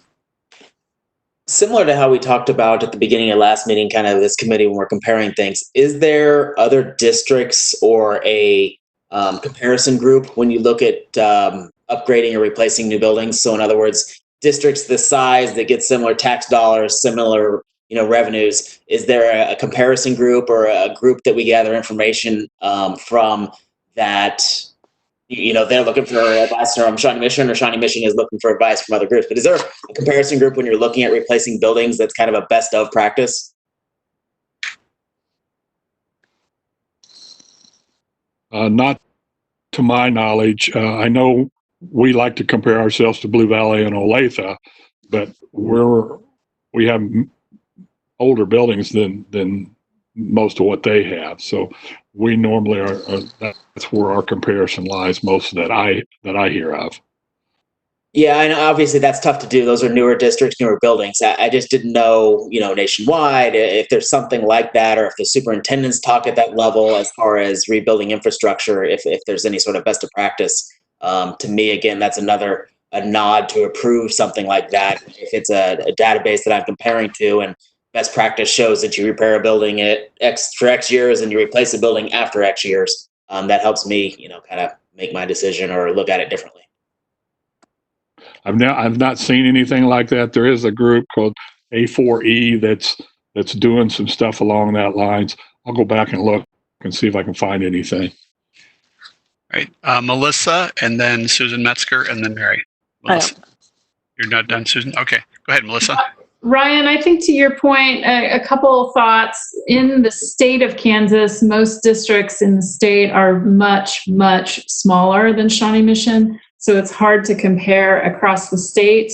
I think if I were to share the point of view of many lawmakers that I interacted with, they don't think schools should spend money on buildings. That just, it's one of those thorny issues. I do appreciate and would love to share the curiosity if much like accounting standards, there are architectural standards that guide decision making. That might be a good thing to look for and look at as we as a committee. That, Ryan, I think was a valuable suggestion here. So thank you for bringing it up. Thank you. Mary, and then Susan Lindahl. I was remembering back when I was a active member in the PTA at Highlands Elementary, when we were the last project there to be rebuilt, and I was and Mr. Chris White was the lead architect in working with I'm not getting your title correct. You were anyways. We did have lots of conversations about to what extent could we create a LEED certified building, and how could the parents and PTAs support that initiative. And it led to a lot of conversations about balancing sustainability with, to the point where you could create an energy efficient building, which is sustainable, versus remodeling, which might put less into the into our landfill. Landfill, thank you. That highly technical term I couldn't come up with. But also as well as the balance between systems. So if the district is responsible for maintaining HVAC systems across 60 buildings, and you have 2 that are quite different from the other 58, is that a sustainable model? So it brought up a lot of issues that I thought were very helpful, and maybe this group will continue to explore how you balance all of those variables. And I think another piece came in and looking at the capacity within the Kansas City area to build some of those and make use of some of those greener technologies, where examples were identified on the East and West Coast.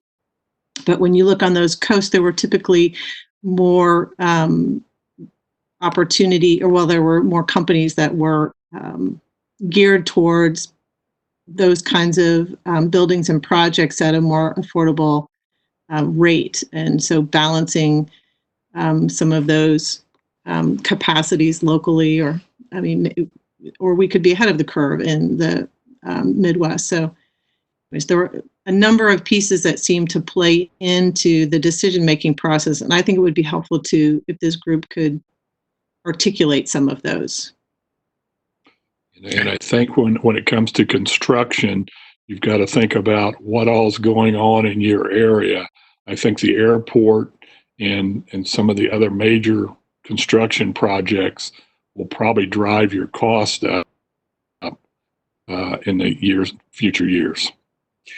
And I see Rick Atha looking to respond to that one, and then after that, Susan Lindahl. Well, I want to make a couple of comments here.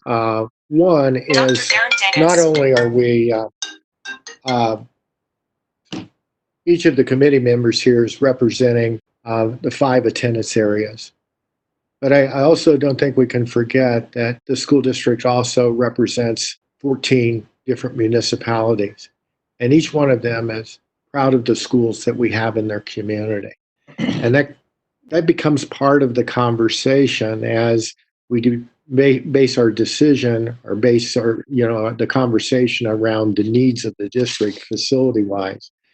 And right now, I think everything that Bob has done in reference to the use of the architects and doing the assessments of these buildings to determine the need of where the need is to rebuild these buildings or renovate these buildings, as the case may be. I also want to emphasize, too, that the district is in the process of doing a capacity study, an enrollment study, so that we can determine the capacity of our buildings as we look at possibly lowering class sizes or workload and that sort of thing in the district, district-wide. So that's just 2 more pieces of data that will be coming to the table as we look at what we may be doing in the future as far as capital improvements. Great, thank you. And Susan Lindahl. Your microphone, Susan.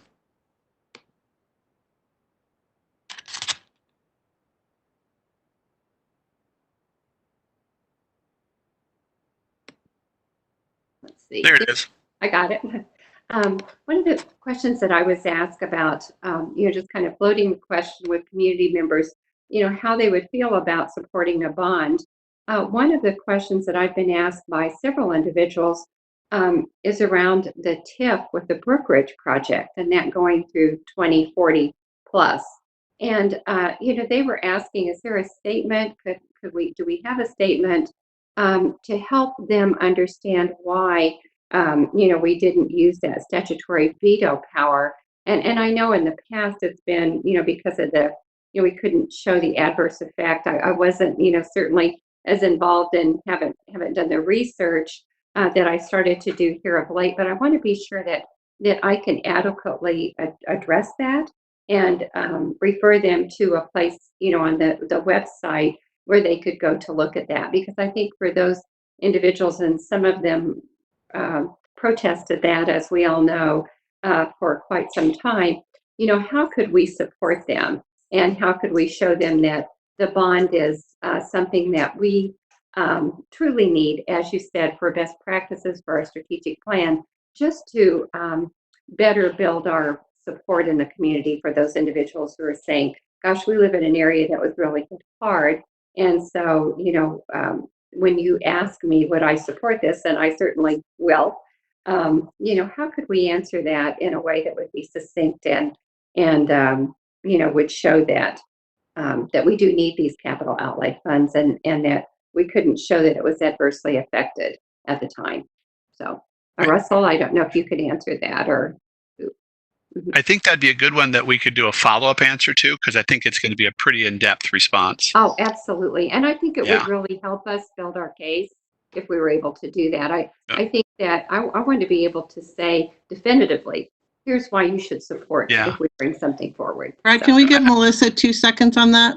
Yeah, I'll be quick. I won't go into the history of the Brookridge and that whole thing. I think that's an answer to provide the group as a follow-up. But I will say, Susan, and just for everyone's benefit, in 2017, when we rebuilt the school finance formula, I was successful in getting a provision embedded in the new formula that makes sure that TIF projects will no longer factor in the mill levies that go to the schools. So we, as those projects, those are municipal conversations that will continue to be had. And communities can debate the pros and cons, but it does not affect the role of the funding coming to the schools from the property tax mill levies. So that was an important protection because of the long history in Johnson County of the tension between the growth and the need to position communities for the future versus the effect it had on school districts' levies. So I appreciate you bringing that question up. Thank you. Thank you. Appreciate all of this input, and a lot of this we will put together in the form of some summary notes so that we can have this to build this database of information and input that will be helpful to this process. As we wrap up a little after 2 hours of this meeting, I want to say thank you again for your time, your energy, your patience as we move through this process. You've digested an incredible amount of time of financial information in the last 2 meetings, and so that is appreciated. A couple of thoughts to wrap up, and maybe even a little bit of homework to think about. Number one, a reminder that we're going to do Wednesday, May 27th at 2 o'clock.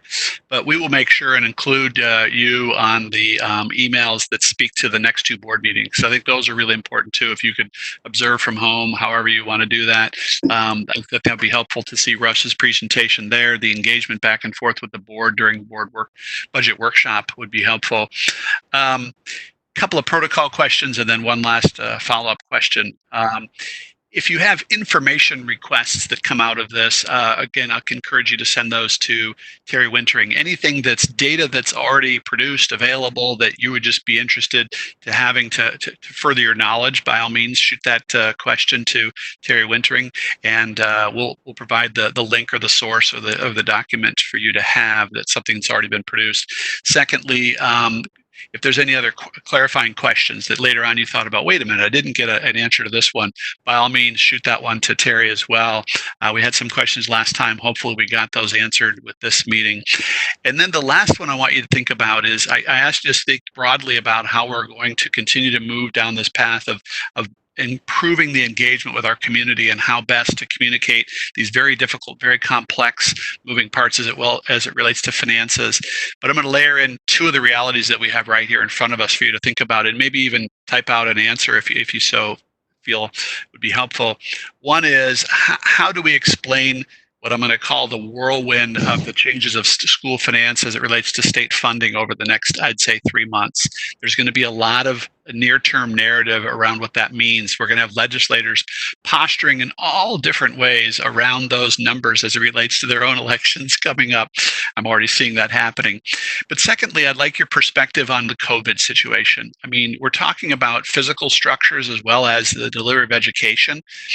What are your thoughts as we move out of this current situation we're in and thinking about new buildings, thinking about new programming, and what might be important for us to think about as it relates to what we're learning through this COVID-19 situation right now?